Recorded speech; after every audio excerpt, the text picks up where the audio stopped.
Alright guys, so we're back with another Grand Cross video. Now, with all the Ludo hype going on, I know a lot of people probably forgot about the summer units that are going to drop on Global, but we got this cool off with 7 Deadly Sins, login bonus, which is pretty nice, because this guarantees that we're going to get the summer units. Now, there is a possibility the banners could be merged. We could actually see all 3 summer units together, which actually wouldn't be that bad. It'd actually be really, really nice, but there's a possibility we could see that. Now, it's not confirmed or anything like that, but it would be pretty dope if all 3 were on the same banner, and then, you know, the next 2 weeks after that, we would get Ludociel as the festival unit on Global, which, I mean, we get the units next week, right? The summer units. If they do merge the banner, they would come out on the 3rd for me, right? It would come out on the 3rd for me. And then the next 2 weeks would be the festival banner, which would make sense, I guess. Or they could just do it Roxy on the 3rd and, Merlin and Elizabeth on the 17th. And then the 31st would actually be the official release of Ludo on Global. Would they wait about a month? I actually don't know. I don't know. That'd be weird. But here we go with this login bonus. So it'll be a 5-day login bonus all the way up into the 2nd of August. And we will be able to get some pretty decent rewards, I guess.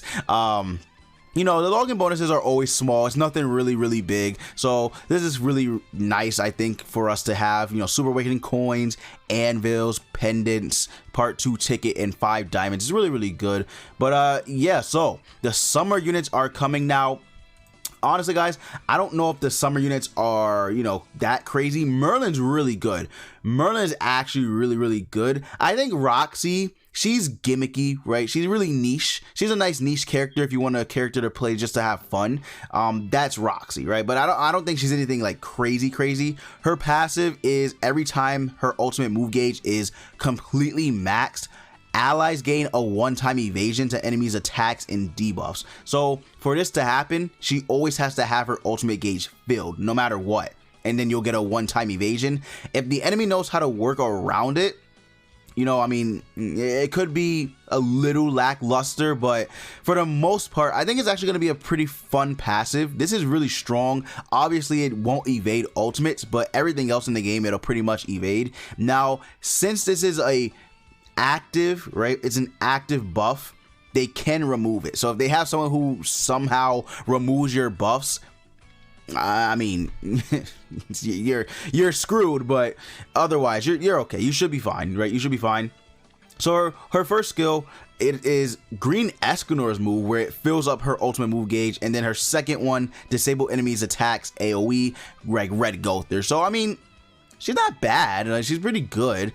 I wouldn't say she's the worst unit ever, but I don't think she honestly is worth summoning for. Now, I know a lot of people are still going to summon for her because she's Roxy, and she has a lot of personality, right? She has a really good amount of personality, and then her ultimate fills up her ultimate move gauge as well. So if you somehow get her ultimate, and then you have, I don't know, a rank 3 of this card, it's gonna be very powerful, like very powerful. So there you go. Roxy, she's niche. She's a very niche character.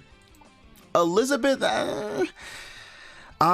Elizabeth has potential. I think they could have made her card a little better. Like this card, they should have buffed it. They honestly should have buffed this skill 1, where it depletes ultimate move gauge on rank 2 by the number of skill rank decreases. That would have made it so much better. They honestly could have kept the multiplier the exact same, because it's not a damaging card. It's really not. So buffing this, I don't think would have been the worst thing ever. I don't know. They just decided not to, I guess. So it is what it is. But yeah, this card is pretty much, I don't want to say pointless, but it is, because you only really decrease ultimate move gauge orbs on rank 3. I mean, you are decreasing skill ranks on all the ranks, but I mean, it's not really that great, to be honest. So it's unfortunate what they did with her skill 1. They could have buffed it, but they didn't. It is what it is. Now her passive is actually really good. I would say it might actually be really good with Ludociel, right? Festival Ludociel, it might actually be good with that unit because it decreases the damage allies take from AoE attacks by 10% for each goddess race in battle. So it includes the sub slot.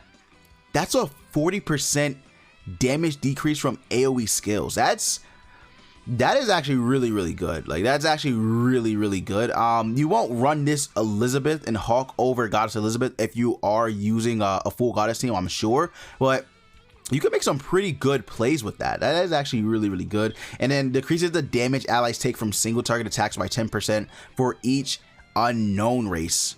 I mean, I don't know why they added this part.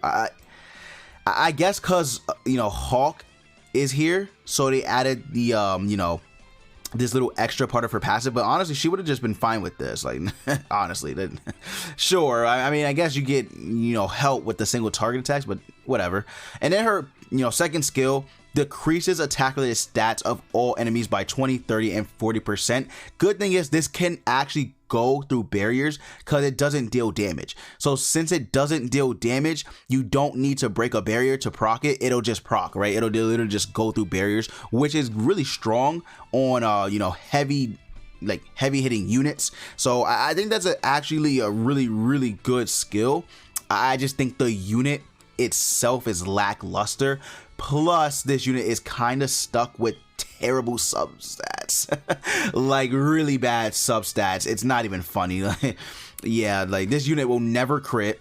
You know, the crit resistance sucks. Crit defense sucks.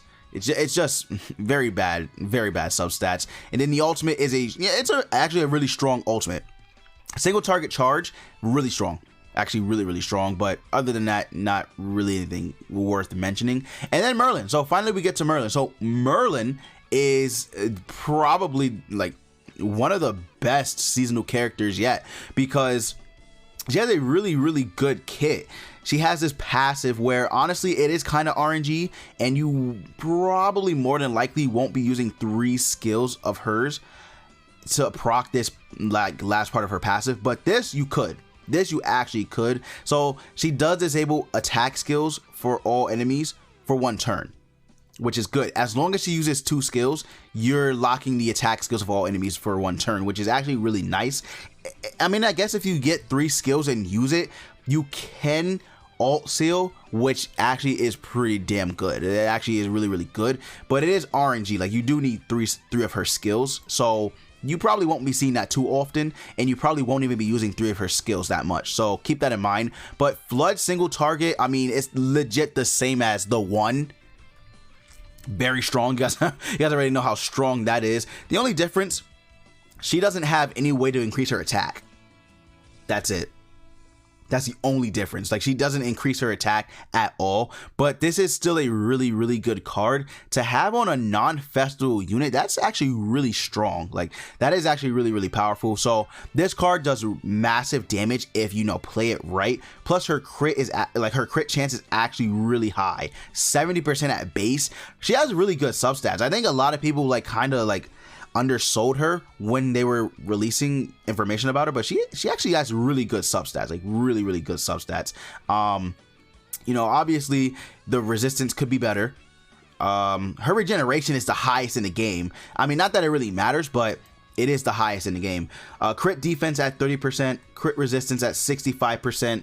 I mean, again, this is only base, so her crit resistance is going to be pretty damn high once you get her cosmetics. Once you know build her and stuff like that, it's going to be really like higher than this. Once you super awaken her, it's going to be high. Her crit defense is just, I mean, that's the only unfortunate thing about it. And she also has pretty damn good lifesteal too, so keep that in mind. Then she has what Green Gother has, which is nice. That, you know, dissolve card, which is really good, because if you lock their ult gauge, deplete their orbs, I mean, yeah, that's really good. It's just really strong. I don't know what else to say. And then her ultimate does decrease HP related stats, which is really good, right? So keep that in mind. It does deal damage on a single target, but I think it's still pretty good. I think it's actually still pretty good.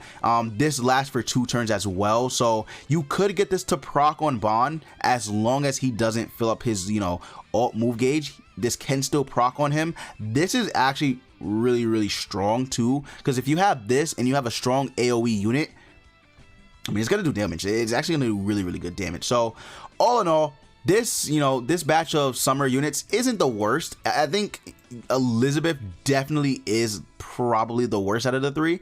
Then it goes Roxy, then Merlin being the best of the 2. Also, this is a new Merlin as well. This isn't the Merlin we have in the game currently. This is Truth Seeker Merlin, so keep that in mind. But I mean, yeah, that's it, guys. That's it for this video. If you guys are summoning, let me know down in the comments below. I'm curious to see how many of you are going to summon for these units. I mean, I wouldn't blame you if they decided to merge the banners and buff it somehow. Wouldn't blame you for summoning. So I am curious to see how many of you guys are summoning. But if you did enjoy, go ahead and leave a like for the algorithm. And you guys already know, as always, I will see you all next time.